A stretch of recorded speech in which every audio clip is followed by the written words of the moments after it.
fine, but it looks like it should be a lot of fun, so let's welcome Tim. Thank you.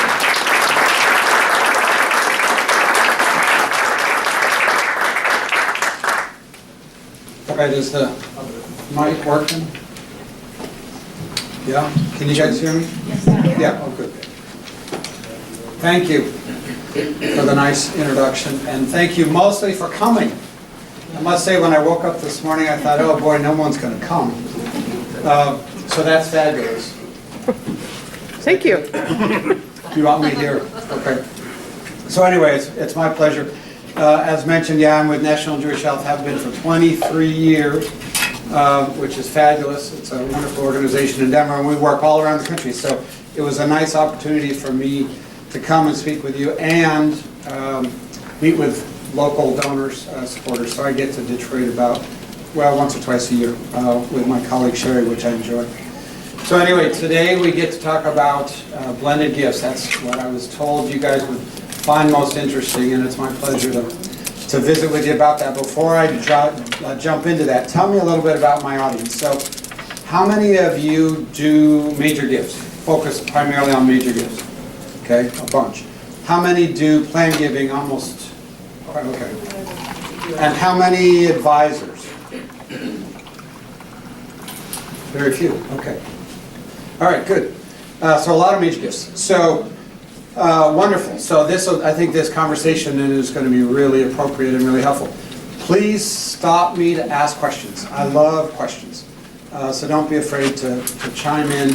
It doesn't bother me at all. In fact, I think it adds to the conversation. So, all right, so let's dive in. So the overview, my goal today is to talk about sort of how the landscape has changed, what's changed, much of which we all know about, but anyway, and the impact that that's had. Secondly, what do donors want today? And I think the two go hand in hand, because it's because of the changing landscape that donors are now demanding different things. We're going to go through some case studies, and I'm going to talk, assuming we have time in the hour, talk about some talking points, some things that I think are helpful when you're sitting with a donor to get into. So, and obviously we'll have questions. So to give sort of the big picture, I'm sure many of you have seen this, but the overview of funds that were raised last year according to Giving USA, I think is helpful for a couple of reasons. The aspect, oops. All right. Want me back? Yeah, how did I do that? Sorry. I hit a button that took me, oh, there we go. You're back. Okay, good. All right, sorry. I fumble around long enough and you get back. We'll edit that out. All right, I thought I was hitting the pointer, but that's the button for the pointer. Okay. So anyway, so I think this is primarily interesting because of the amount, and it's an important reminder to all of us. Where do gifts come from? So, you know, a lot of people I talk to on our board, for example, they say, why don't you spend more time with foundations? Why don't you spend more time with corporations? And I frequently remind them or bring this up because they often don't know, well, that represents a pretty small percentage. And so to keep it in mind, individuals, 70%, year after year after year, all the years I've been doing this, give or take 1%. That's what we're talking about. You know, foundations 16, it's 15, 16 invariably. Corporations 5% almost always. And then obviously bequests. Again, changes 10%, 9-10%. You add the 10% from here to the 70% from here, 80% are coming from individuals. And I would argue that some of the foundation giving is coming from private individuals that have established foundations, also individuals. So it's probably closer to 85%. So I think that's important to keep in mind. That's where the money is. This breaks it down a little bit differently. It's a little bit easier to see, but it's the same. So what's changed? How's the landscape changed? So number one, what's changed in our economy? I think the bottom line is our economy is as strong today as it's been in a long time, and that's pretty great.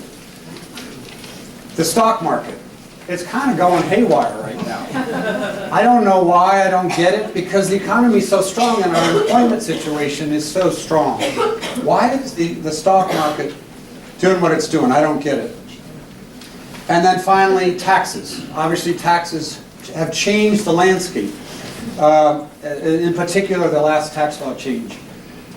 These are all things that are having an impact on our giving landscape. They're in particular on donors.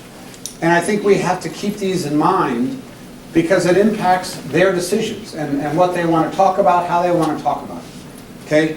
So the tax law changes we'll get into a little bit as we get into the presentation, but that's had a pretty big impact recently, which is interesting. So, concern for the economy. So this gives you kind of a graphic representation about how people have considered the economy over the years. So index of consumer sentiment. So right now, as you can see, 2017 to 2018, it's pretty strong. People feel pretty good about the economy. Okay, so now if we look at the stock market, this is over a number of years, obviously. A lot of ups, a lot of downs, and it impacts the confidence index. Generally, people are pretty confident right now, even though there's a lot of fluctuation just recently. I think this is interesting to see, too, in terms of the rise of giving over the years. In particular, I love this one on a per capita basis. Kind of interesting. So if you average out all the giving, divide it by by the population, $1,204 is average versus $300 back in, I guess that's 1960. So it's gone up by a lot. You see a pretty significant downturn, 2008 through 2012. I'm sure most of us experienced that. So I think that's interesting. So yes, that's what's in the past. So what do we do going forward? How do we think about working with donors going forward? So what do donors want? So in my opinion, the recession, the Great Recession, really caused donors to think twice about their giving. So they said to themselves, I'm still as committed to whatever your name of your organization is. I love your organization, but I am not comfortable giving the same way I was doing it. I'm not going to give those big major gifts. I'll still give, but instead of maybe doing whatever, $10,000 a year, I'm going to do $2,000 a year. And I'm willing to consider putting some in my will because I'm not going to need it then. So we as fundraisers had to change our thinking for the most part, had to change our paradigm, had to change the way we were talking with donors.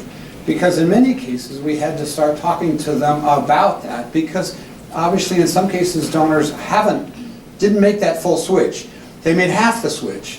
They switched to, okay, I'm not comfortable anymore giving you as much cash.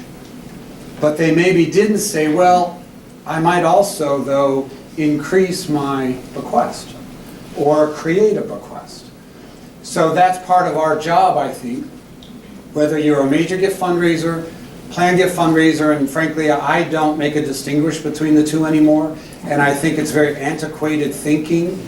We are fundraisers. We need to be able to talk with donors about the best ways for them to make a gift, and if that incorporates a planned gift, a major gift, a special event, an annual gift, we should ideally be educated on all those things and be able to talk to them.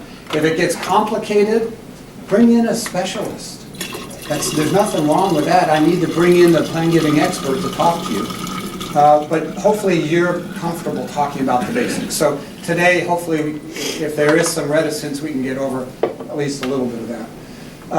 So let's talk about, because of this change in thinking on the part of our donors and their demand, I think the way, in my opinion, the way to approach the conversation is through a blended gift. And so what's a blended gift? So it's something now. So all of us, we need current gifts, no question about it. That's what keeps the lights on, it's what keeps the organization going. That doesn't change. So it needs, sorry, I went ahead. So it's something now, oh, I guess it keeps going, sorry. And then it's something later. So whether some sort of a bequest-related gift could be a bequest designation in your IRA, could be, anyway, we'll talk about it. There's a lot of different ways to do it. And then it's potentially something in between. So what does that mean? So a little more detail. So something now, cash, securities, real estate, you name it, and it's current. It's happening now. It may be over 5 years, it may be over 10 years that those gifts were made, but they're current. Okay? Then something later. So it's some sort of a gift that's going to occur typically when they pass away. So they retain control, they retain the income in the interim. It's through a will, it's through a trust, it's through an IRA, some sort of a retirement plan, life insurance, other kinds of beneficiary designations. And then something in between. And this is the section that scares most people off of planned gifts. Because they say, oh, you're talking about fancy trusts and all this kind of stuff. Well, many of you know that these don't come up that often. They do come up, but not that often. And so please don't get scared of them. But the way they're funded, it's again, cash, securities, real estate, business interests. And it's either in a situation where the remainder goes to charity or where the lead goes to charity. So a lead trust versus a remainder trust. And that's overly simplified, but I think enough for our purposes. So that's the in-between. And a lot of donors like that. So what are the elements? So the way I see a blended gift is they're blending lots of different things together in terms of the type of gift and in terms of where the money comes from and in terms of what they want to support. So first, types of gifts. What's the type of gift that's going to be most attractive to the donor is going to depend largely on what works for their tax situation and what works based on the assets that they've got. So, number two, what are the best assets to use? Is their IRA the best asset to use? Is their stock portfolio? How about real estate? Do they have a bunch of real estate? Do they have a business? What asset makes the most sense for them to contribute? And then I think almost really more important, I should have that number one, is how do they want to make an impact? What do they want to contribute to? Because if they want to contribute to something that's long-term, for example, endowment, well, there's different assets and there's different gifts that are going to best fund endowment versus they want to give to something today that, a scholarship where you need funds today, well, then maybe endowment is not the solution unless they want to do it long-term. So knowing what it is they want to support and how they want to make an impact, I think is super important. So these are all the different elements, as I see it, that you're blending together. Okay? So let me give an example. So this is Betty. Before I talked to Betty, Betty was giving us $1,000 a year. Nice, unrestricted gift. Very appreciative of our annual gift. I went and talked to Betty and I said, okay, we really appreciate that cash gift. I'm hoping you will continue doing that. In fact, would you consider signing a pledge, maybe $1,000 a year for 5 years? Making that part of your ongoing commitment. And Betty, you've talked to us over the years about how you've included us in your estate plan.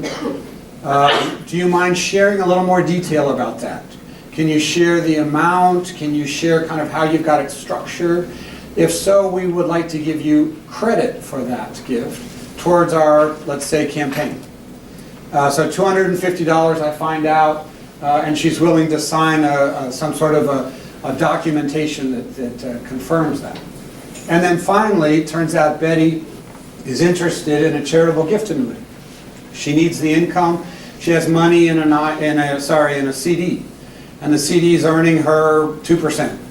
And she learns that, I don't say the age there, but let's assume she's 75. She learns that her rate's going to be about 6.5%, 7%, and she gets excited about that versus the 2%. So all of a sudden, Betty now puts together a package which generates a gift of $305,000. So her commitment, her blended gift commitment, is $305,000. This concept is nothing new. We've all been doing this for years. It's a little different terminology. We've packaged it up maybe a little bit more fancily, if you will. But it's the same thing we've all been doing for years. So the difference is how we're presenting it, I think, to donors, because then we give them credit for the whole thing instead of sort of piecemeal, which I think is really nice, and donors love that. So, Betty's now excited that she's given over $300,000. She's committing and getting credit for over $300,000. So I think that's an important element. So what are some of the donors, how do they perceive it? What do they sort of think about it in terms of sort of these changes, I think? So in hard times, 2008, 2012, well, a lot of donors obviously were nervous, and they wanted to keep making gifts. So how would they change that? How would they restructure that? And the way that many were comfortable doing it is towards planned gifts, or towards bequests in particular. So, and they represent, generally speaking, deferred gifts for a mature giving program is going to be about 20%. At least at National Jewish Health, that's typically, of all of our annual gifts that we receive, about 20% represent planned gifts, or is represented by planned gifts. So it's large. And then of those planned gifts, about 80% are bequests.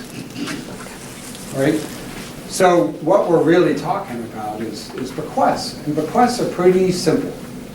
It's asking a donor, hey, would you consider a way that you can continue your giving past your life? Is that something that's important to you? You've been interested in our organization for all these years. You've been very supportive. Would you consider it to be important to you to continue giving past your life? And in most cases, they say, yeah, that's very important. So then you talk about a bequest. So this is a favorite slide of mine for years that I've used that Craig Ruck actually put together years ago, and it talks about where is people's wealth? Well, it's interesting when you break it all out and you see you've got all the different, oh, I'm sorry, the slide didn't come out right. Anyway, these are supposed to be spread around with the pies. Sorry about that. Anyway, so personal property is over here, etc. Retirement assets is this large section. The important thing is that cash is this little sliver. So one of the mistakes we all make is we talk to donors and we say, gee, we would love for you to make a gift. And they say, that's great. At the end of the year, we'll see what's left over. And based on that, I'll determine. Well, clearly what that says is they're giving you what's left in their pocket. And that's a teeny little sliver.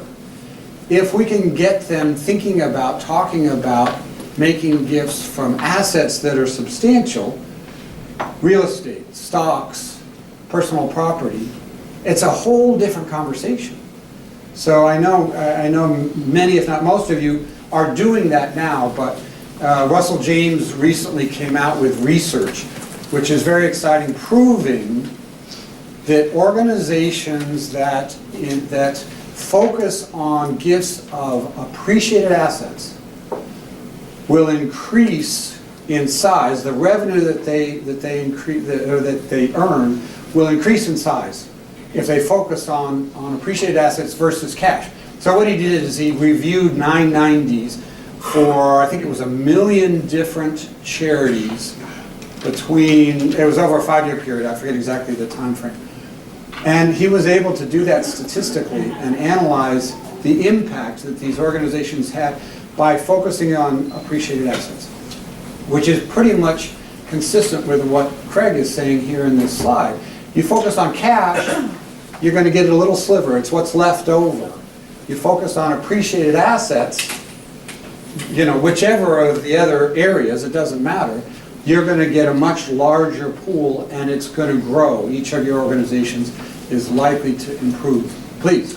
What is the percentage on the retirement account? Maybe I can see it from here.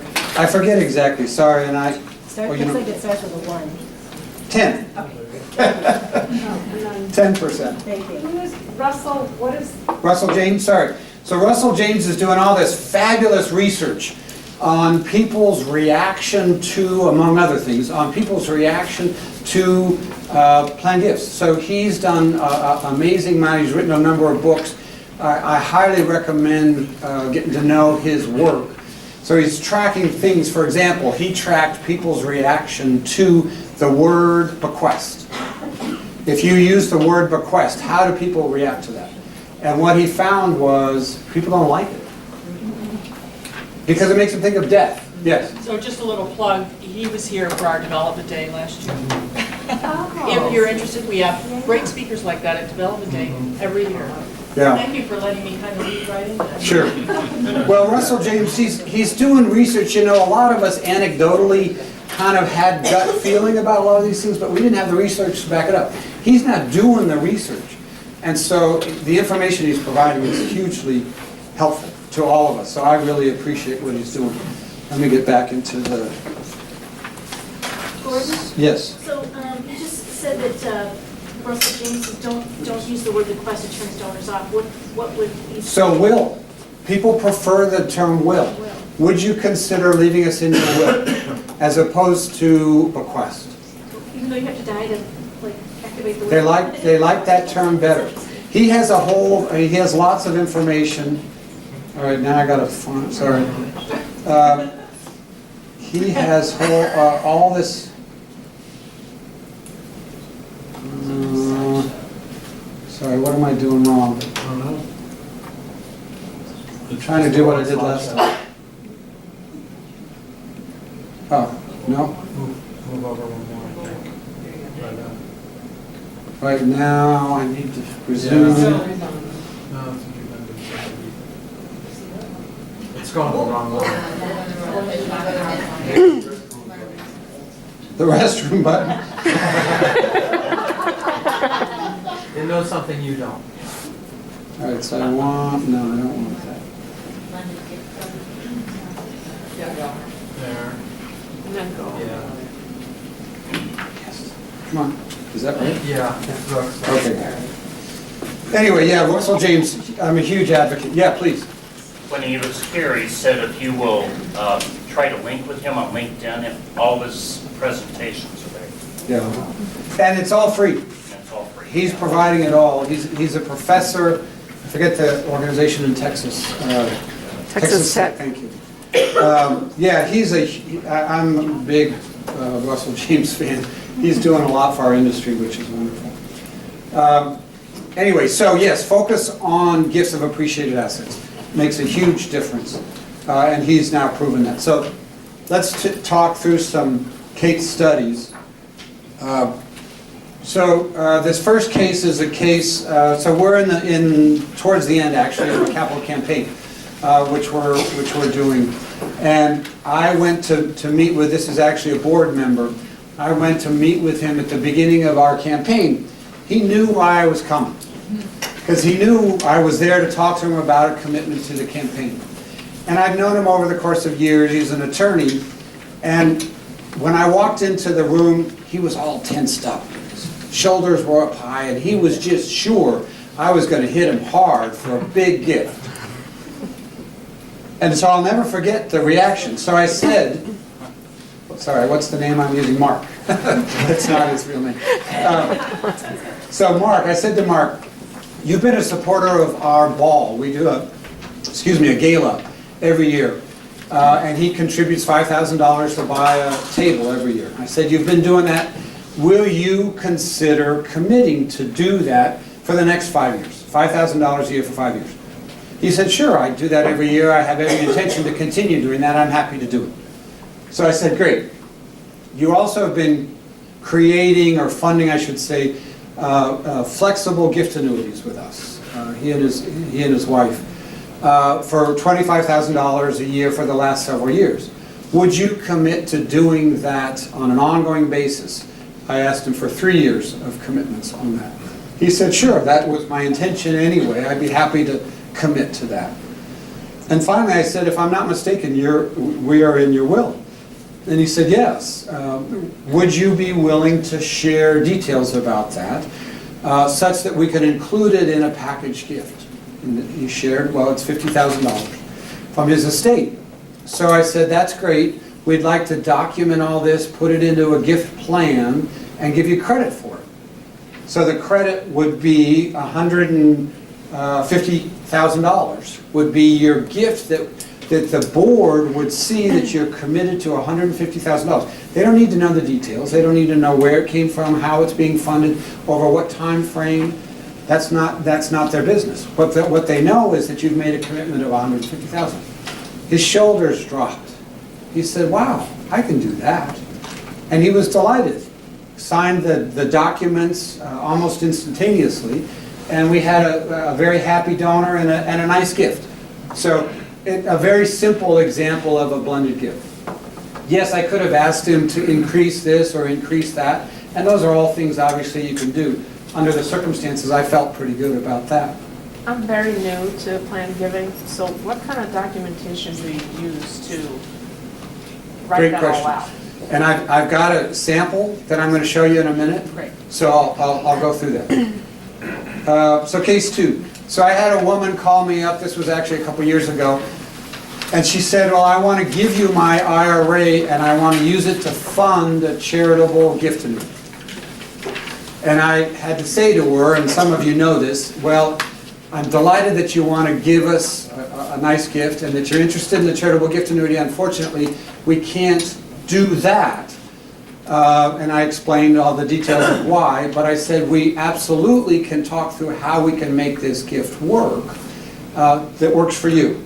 So she's a patient, and so we said, well, tell me, how much do you take out of that IRA each year? What's your required minimum distribution from the IRA? It turned out it was $22,000. I said, let me explain, and I went through the details, and I'll show you in more detail in a second, why it's to your benefit to give us all or some of your required minimum distribution. And she was delighted to learn that. Secondly, I said, okay, you mentioned the charitable gift annuity. We have some wonderful ways to increase your income. Turns out, while we were talking it through, she had a CD and was, at the time, really disappointed in the 1.5% she was earning. So to take that $50,000 in a CD and put it into a charitable gift annuity was for her a no-brainer because her income went up 3 times. And then finally, you guys are getting the pattern here. She had us in her will, and we just again documented it. So she was also thrilled. $172,000 was her commitment over the 3. So here's a little bit of an unusual blended gift, which just to give you an example. So this is a younger guy, 50 years old, still in business, still working. So Peter was very interested in committing and making some gifts, but not as comfortable. He's younger still. He's still in business, not comfortable doing it the same way. So he was comfortable making a $25,000 commitment, cash, $5,000 a year over 5 years. Secondly, he was willing to make a gift from his corporation because the corporation he wanted also to be supportive of the organization. He also, it turns out, had been collecting art, and he had a bunch sitting in his garage, happy to make a gift of art. We love at National Jewish Art because we put it on the walls. So we can use it, and he can get a full deduction for that, which is wonderful. So, and then finally, he had some land. He didn't want to give us the land, but he didn't need the income from it. So he was willing to put it into a charitable lead trust where we get the income from the land, and he then gets it back down the road, and or his kids do. So a little bit of a creative way to look at it. So, yes, Where was the income from the land coming from? it was actually a property, and I've got to remember exactly, because this was a colleague's donor that I'm using as an example. So I'm pretty sure it was a property that was generating revenue. I forget exactly the details. So it may have been, actually, I think it was an apartment building is what it was. I forget. I shouldn't say. But anyway, it's generating income. So the income was then used. So anyway, so you get the point. It's blending all these different things. So our job in the case of blended gifts, basically the hard part is to learn about these different assets that the donors have and the way they want to make an impact, and trying to creatively come up with ways to structure it. So that's the challenge with the donors, I think, in that way. And it can be interesting to have those conversations with donors, because you got to get them comfortable sharing the ideas. But after they get into it a little bit, it goes pretty easily, is my experience. Yes? So are you asking directly about their assets, or is it just naturally coming up in conversation? Both, I would say. So, I try and have the conversation be as natural and comfortable, but at some point in the case of a blended gift, I may well say, the more you're willing to share with me, the more I can probably structure something that I think is going to be to your advantage. Knowing that they're going to want to talk to their advisors, they're going to want to get other people involved. I never want to leave those people out. Obviously, they're really important in the process, especially with a blended gift. But these are donors that you are building or have built a relationship with. Absolutely, All right. and that helps a lot. So I'm going to bring up a couple things, in terms of identifying, and let's do it now. In terms of identifying who would be a good blended gift prospect. So what would you guess? Who do you think would be your best blended gift prospects? Someone who's given an annual gift already? Yep, I think that's great. What else? Over 73. Absolutely. Not that it couldn't be a younger person, I just gave you an example, but generally they're going to be better. Yep. What else? Board members? Yeah. Loyal is what I was going to get to, but board members exemplify that very well. Yeah, so people have been around for a while that really committed to the organization. And generally they're easier to have the conversation with because you're talking about all these things. They'll open up, hopefully, to you. So yeah, board members are great examples. Yeah, please. Widows or widowers and potentially without children. Great examples, absolutely. It's interesting you say that. I just recently asked, because I think that's really valuable to have that information in your database. It's not hard to get, but it's an extra layer, if you will. So everybody needs age. Hopefully you've all got that on your database. But if you can find out, do they have kids or not? Are they widows or widowers? Very helpful. Education. The higher the education Russell James, going back to him, has found, generally speaking, the more they're going to give, the more charitable they are. So, if you got to pick who you're going to focus your attention on, who you're going to go see, I'm going to tend to pick the one that's a little bit more educated. One of the things that I've used based on what Gordon has shared with me is when I use a case study, when I share with the donor something that has worked for somebody else, they're more open to hearing it because it's a very positive reinforcement. So that's really worked well in my world. Yeah, I think that's a great example. So to use an example, I was, to say to somebody, I'm working with this other donor, and you don't have to give them the details of the person, but who reminds me of you. This donor has similar interests, which you'd share, has similar maybe aspirations, et cetera. And to get into that, they say, oh, wow, that sounds like me, that feels like me, I'm comfortable with that as a gift. Did you have a question back there? Sorry? No? Okay. No. So sometimes I'll ask the donor a question, did you know? Then I'll give them an example of something. Sure, I think that's great. Did you know that there's a tax, savings on this particular type of gift? Yep. Yeah. So I think the biggest thing I want to say is about blended gifts is, again, it's a stuff we're all have been doing forever. It's not new. It's just different thinking, I think, a little bit around it and approaching it and presenting it a little bit different to the donors, which I think is helpful. So what are the obstacles? So leadership support. So getting leadership support to focus on things other than current gifts. You know, in most cases, our organizations are delighted and obviously expect current gifts. If you can make the case that by also talking about other gifts, we're going to do better. So I'll give you an example.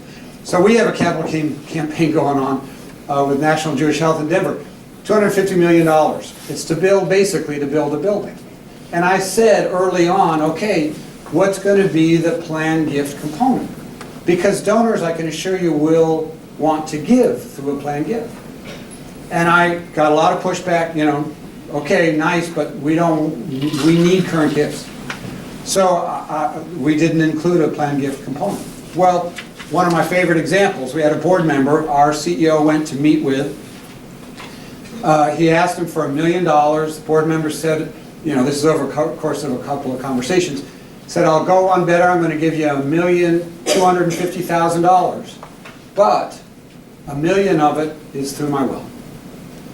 How do you think the CEO reacted to that? He wasn't very happy. Fortunately, I think he masked that well, but it was a perfect example. So 250 was current, and $1 million was going to be a plan. It's what donors want to do. And so it would have been smarter, in my opinion, to incorporate that into the campaign, and then we can celebrate it. Then we can honor those people and be excited for them, rather than feel badly about it. So leadership support. So in the case of our campaign, we didn't have leadership support. We do, fortunately, overall, very much so, but in this particular campaign, we didn't. So counting bequests and corresponding guidelines. So counting bequests in a campaign. So we are counting bequests, and that's important. Some organizations will set a minimum age. You know, you got to be 65 or older to count it. You know, there's different sort of elements, and that's something you have to negotiate. But I think counting bequests is huge, in part because then you can celebrate it. So cooperation from major gifts folks. So a bunch of you are major gifts folks. I can assure you, the more you talk blended gifts, and this may sound bold, but the more successful you will be. And I mean that from my heart, having done this for a lot of years. If you can incorporate talking with donors about these other things, and it's again because that's what the donors want to do. So if you force the round peg into a square hole, they're gonna resist. But if you can, you know, adapt to what they want, they're going to be delighted. It may be more geared towards the planned gift, towards the bequest, but still you're going to get a gift, and they'll happily give you the current gift too. So I think you'll be happy. So getting cooperation from major gifts folks, please. Okay, another question. So you're counting bequests within your organization, and also, and again, I'm new, so nobody laugh at me. Are you also counting that when you're going for funding? Are you showing your funders that we have these things coming down the pipe, or? And when you say funding, you're talking about Like for a capital for a loan or for? Yeah. So for sure with a loan, we absolutely want to show those commitments that we have, and that's very helpful. So, yeah. So I think that's very helpful. I thought the question you were going to ask is, do you account for them? Do you include them in your books? And you absolutely do not do that. You just celebrate them within the. But you can count them as part of the gifts. Okay, great. Of Thank you. the total. So back to the documentation question. So here's an example. We call it a legacy intention form. I used to call it a bequest intention form, but bequest, bad. Don't use the term in your marketing. So I changed it to a legacy intention form. Legacy is a better word. So what's key about this document? Number one, I learned a valuable lesson I'll share. How are we doing on time? Okay, I think we're all right.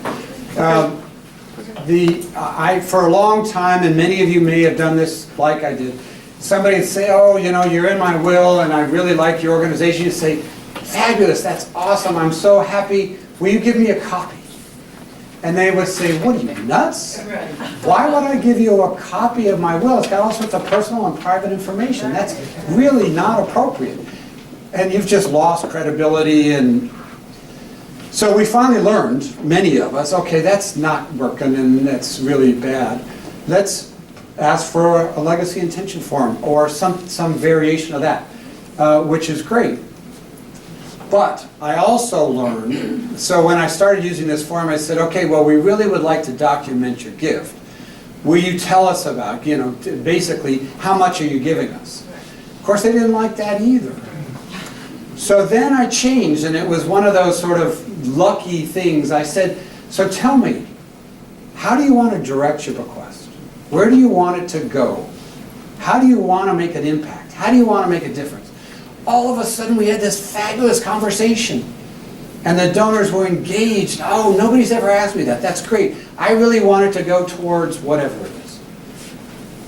So then you're in this interesting conversation, and then typically I'll pull out the legacy intention form.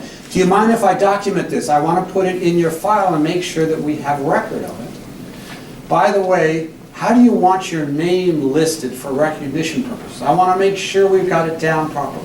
Oh, well, you know, I want it to be named this way. And finally, do you mind telling me how you've structured the gift? Not how much you're giving us, but how you've structured the gift. Because if it's structured incorrectly or improperly, it may not fulfill your goals. So I'll ask, is it coming in the form of a trust? Is it a beneficiary designation? You know, tell me about it. And usually they'll get into the details then. I've already warmed them up. I've led with all these other things. Usually, I mean, I would say 9 times out of 10, they'll share, well, it's a $50,000 specific gift, or it's a percentage, or whatever it is. And I'll say, thank you, you know, and I'll document it. Do you mind signing it? And they'll sign it. So again, you got to lead with what is it, how do you want to make a difference? How do you want to make an impact? How do you want to direct that gift? That's the key. And it really makes a difference. So legacy intention form.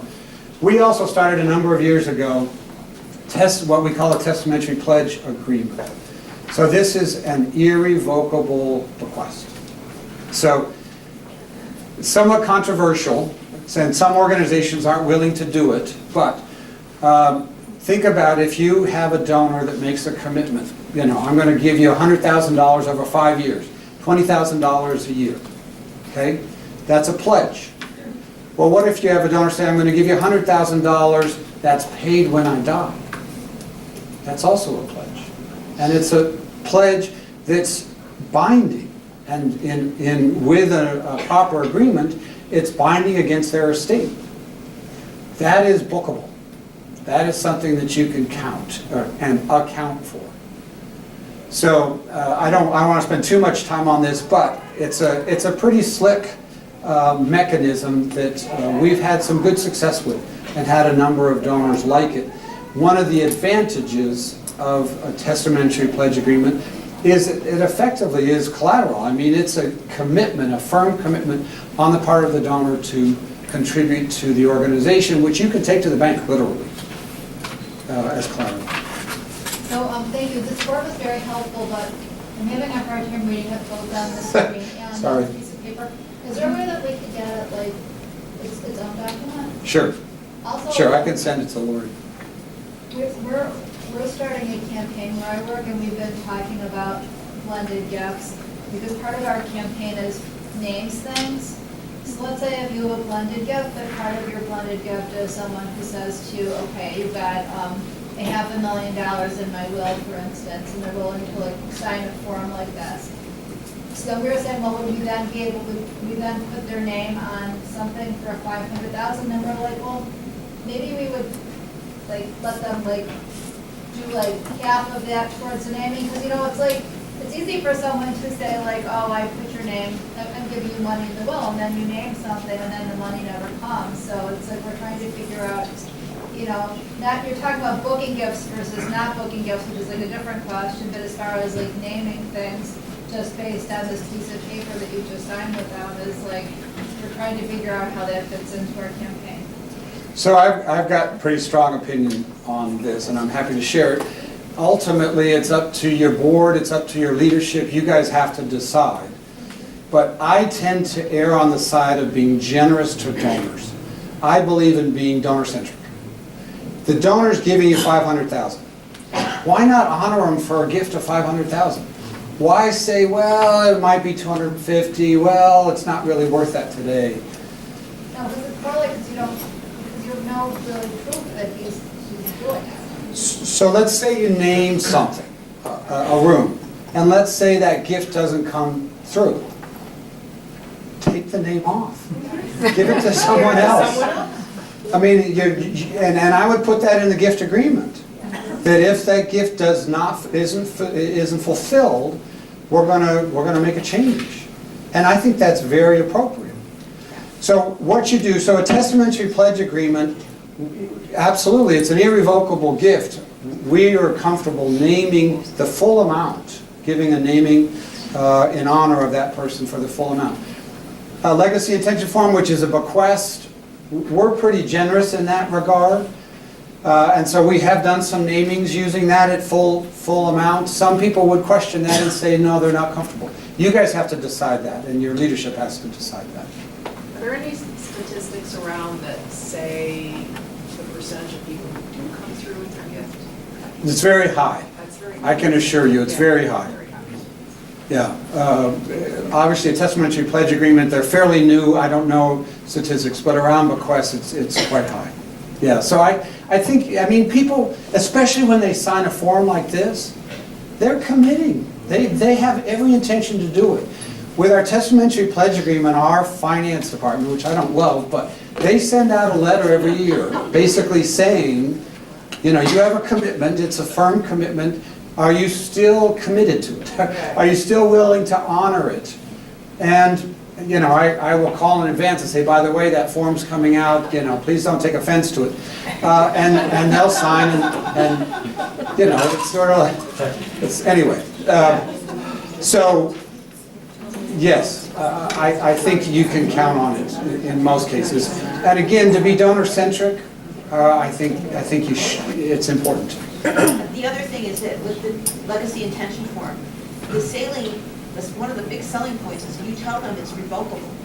So people go, oh, okay, I'm not going to put a gun to my head. Right. So they feel a little bit better about signing it because they know, you know, if something bad happens to them and they're, you know, they get hit with cancer or they have all these expenses and their will has to change, then they at least have the comfort of knowing, you know, that the institution's not going to go back to their survivor. The revocability is important. So beneficiary deed, that's basically a document for real estate. So many states, Colorado I know, I don't know about Michigan, many states, do you happen to know, allow you to sign your real estate over now and sign a beneficiary designation of your real estate. So in years past, a will was primarily required because of real estate, right? So other than that, so I have a donor, for example, Las Vegas, that I've worked with for years. And he told us years ago that we are in his estate, told me, we're in his estate for roughly $1 million. And every time I go to see him, well, you know, it's up a little bit, or it's down a little bit. And I would always question, okay, why is he telling me that? That doesn't, I'm not sure I understand. Because I assumed it was a percentage of his estate. So is he telling me his estate's going up? Well, what I came to realize, and I then confirmed with him, no, he has us as the beneficiary of one brokerage account. So one brokerage account with Merrill Lynch or whoever it is, I'm not sure, is designated to us. We are the beneficiaries of that. So, and that's a very much more common thing, I think, that our donors are doing, is they're using beneficiary designations as their way of doing estate planning, right? Well, fortunately, the same has carried over now to real estate. So real estate, now you can list in many states who you want to receive that. So as a result, our estate planning has really changed to where the need for a will is sort of a catch-all. It's the car, or it's the jewelry that you haven't designated where it goes. But your IRA and your brokerage account and your checking account and savings account and all those real estate is all decided or is designated based on the beneficiary designation. So it's a different process. Anyway, the point of saying all that is that now applies to, in most cases, to real estate, which is pretty slick. For donors, it's especially slick because they can change it easily. What does that mean, though, for charities? It's also not so slick because, again, they can change it so easily.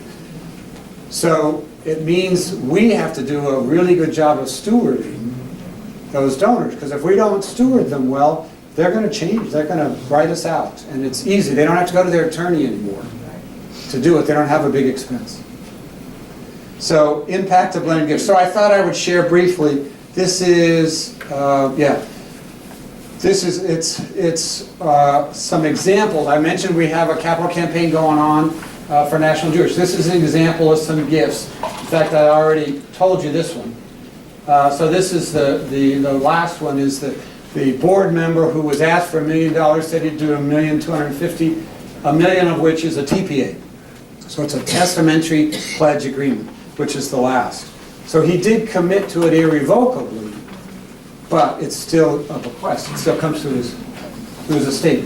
So you can see all these different gifts that are occurring.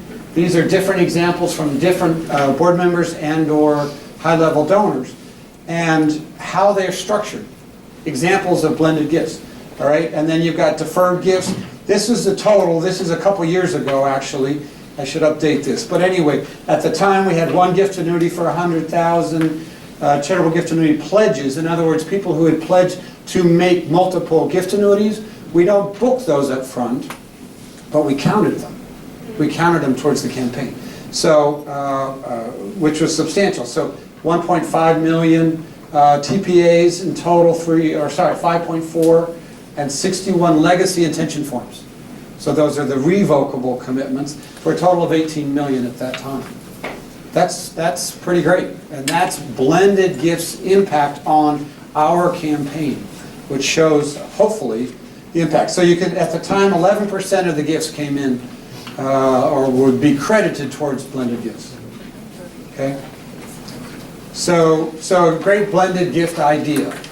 So a lot of you know, but I'm going to take a few minutes to go into more detail on the huge opportunity we have today with IRA giving.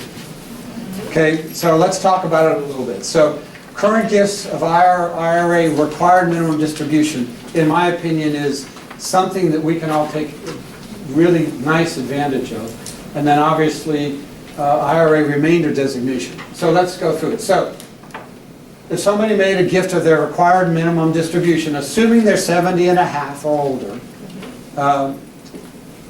they can do that on a tax-free basis. So what does that mean? Because I think sometimes, you know, you hear, okay, it's tax-free. Well, why? How is it tax-free? So I put together this chart. I'm sorry that orange is a little bit hard to read, but hopefully you can see it. So let's assume it's a 75-year-old donor. They have an IRA worth $100,000. Their regular income, okay, adjusted gross income is $100,000. Their IRA required minimum distribution, so at 75, the amount of distribution required is 5%. And that's a pretty good guess about what it would be at 75. So $5,000 is coming out, 5% is coming out of that IRA of $100,000. They take that and they give it directly to charity, of course. They don't take it as income first, they give it directly to charity. As a result, their income remains the same at $100,000. Okay? So their taxes on that, assuming 24%, is $24,000. Pretty simple example. Everybody with me on that? Yeah. So the difference then, in this case, everything else remains the same except that $5,000 they take as income. So now their adjusted gross income goes up to $105,000. As a result, they're taxed on that additional $5,000, total $25,200. So $1,200 is the difference, is the additional tax that they had to pay because they took that as income. And if you assume, which is I think a pretty reasonable assumption, that this donor normally gives $5,000 away, if they gave it from this, they're going to save $1,200. So assuming they're giving $5,000 away anyway, the first thing they should give it from is their IRA, because it saves them $1,200. To me, that's a no-brainer. And for reasons I cannot understand, their advisors are not telling them this. I don't know if anybody else has had other experience. Their CPAs, their financial advisors are not telling them this, and I don't get it. So I've been working hard with all of our frontline fundraisers. Bring this up with every single donor you meet with that's close to 70 years or older. Because it's really, really important, and it's a huge opportunity. And in almost every case, the donors, after we go through it, are so appreciative of it. So that's number one. Yes, please. Why is it that the tax advisors are not telling? Because I have that happen all the time. Donors, I'll mention it to them and they'll say, oh, I never heard of that before. I says, talk to your tax advisor and I'll send them information on it. They say, you know, I got that information and I went and talked with them. And you're right. So what is the holdup on the tax advisors when they don't bring that up? Is there they lose money or something? I wish I knew. I am totally perplexed by it. Another terminology you may want to add to that is that it's a QCD, Qualified Charitable Distribution. Okay. Yep. Satisfies their RFP. Sure. Yeah, good point. Yeah, to your point, I don't know why. I would think advisors would be all over this. This is easy information to share with their clients that saves them money. It makes no sense to me. So either they're not learning about it, I don't know. I don't get it. And the distribution has to come directly out of the IRA. Correct, It can't to go to charity. them and then they write the check.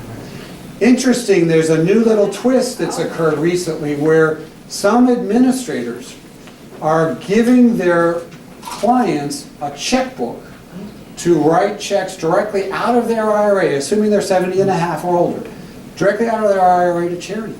So I was sitting with a donor a while back. He has a Fidelity IRA, and he pulls out this check and he gives it to me. And I said, I thought this was, it said Fidelity, didn't say IRA on it, by the way. And I said, I thought this was coming from your IRA. He said, it is. There'd be no way I would have known it was from his IRA except that he told me that.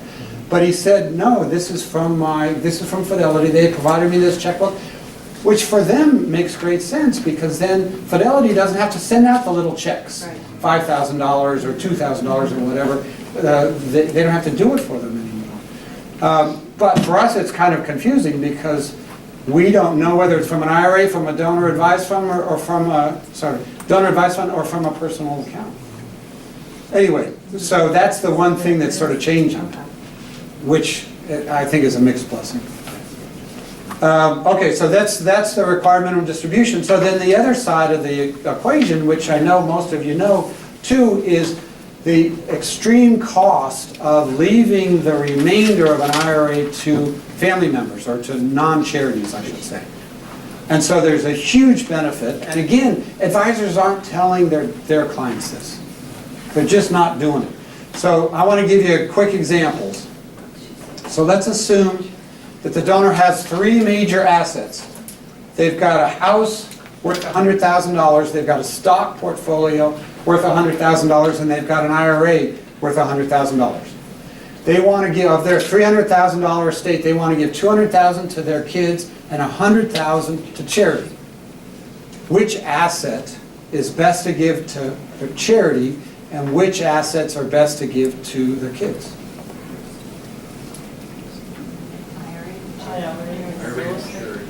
IRA to charity. Okay, and for two reasons. And you're exactly right, that's right. What's the other reason?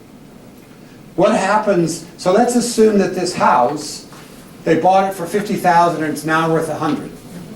So there's appreciation, right, of $50,000. So what happens if they leave that to their kids? Step up in basis. Thank you, exactly. So there's a term, for anyone who's not familiar with that, there's a term called step up in basis.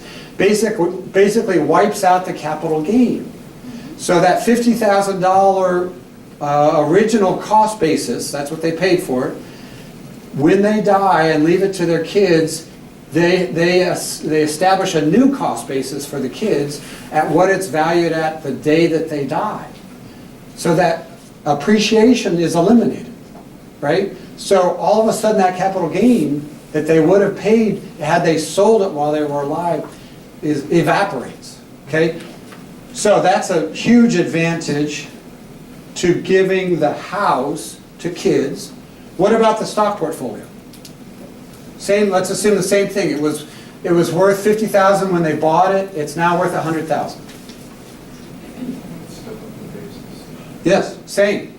It's identical. It's all appreciated assets get a step up in basis.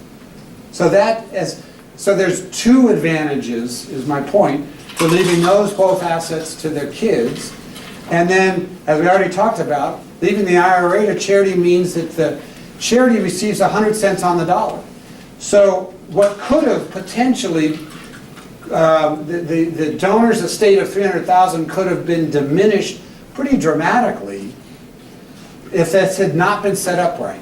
So if they left one of these assets to charity, would have been fine, the charity gets the whole thing, but the kids don't get the benefit, right, of that step up. They would have lost out, because the kids got the IRA, they would have lost out on a significant percentage. We don't know exactly, it's dependent on the donor, their tax situation, but they would have lost out on at least 25 cents on the dollar on that gift. All right, so this is another example using dollars. And I think sometimes, I find when you're with donors, if you can go through these examples, overly simplified, and this is an example of an overly simplified example, that helps them to see why this is beneficial. So how are we doing on time? Let me see, I can do this really quickly. So what are people's objections typically to planned gifts? Well, or to any gifts, I shouldn't say planned gifts, to any gifts. They're concerned about retirement. They don't want to run out of money, right? They're concerned about their family. They want to make sure and leave something to their family. They're concerned about taxes. The fourth area that I don't show yet is they're concerned about health. And are they going to have, future health issues? So how do you overcome those things? So health. So a donor says, well, I'd like to make a gift, but I'm concerned about my health. Can I give it to you when I no longer need it? Well, of course, through a bequest. That works out really well, or through a living trust. So I'm going to do this quickly just because we're getting short on time. So it's easy, it's revocable, donors love it. Outliving retirement. So if we could show you a way to invest some of your funds where you get income, no different than is being produced by your retirement account, you get income for the rest of your life. Would that help you to overcome your concern about not having enough for retirement? The answer is, in most cases, yes. Because in most cases, they like the fact that it's an increase. So charitable gift annuity is super simple. I can go into lots of details on that later if you want. Trusts obviously work great too. So those are two very quick examples. So tools, quickly, checklist. So count revocable bequests. Hugely helpful, I think, within your organization. Celebrate it. You'll get supportive leadership if you count revocable bequests. Document estate gifts with a simple, some sort of, oh, interesting, I still say bequest intention, I should change that. With a simple legacy intention form. Identify top blended gift prospects. So we talked about that. Who are your best prospects? They're loyal donors is the #1 criteria, in my opinion. Listen for donors' intentions and their interests and overcome those obstacles, whatever they are. because a lot of those vehicles work really well to overcome. And work with your team to talk about strategies. So, you know, just because somebody does special events, they may be working with a candidate, a person, a donor, that's a perfect blended gift prospect. So work with your team, help me understand some of what your donors are trying to achieve. Track blended gifts, promote success. Let's do this! I think we can do it. I really appreciate all your time today. Thanks so much. It was a pleasure to speak with you.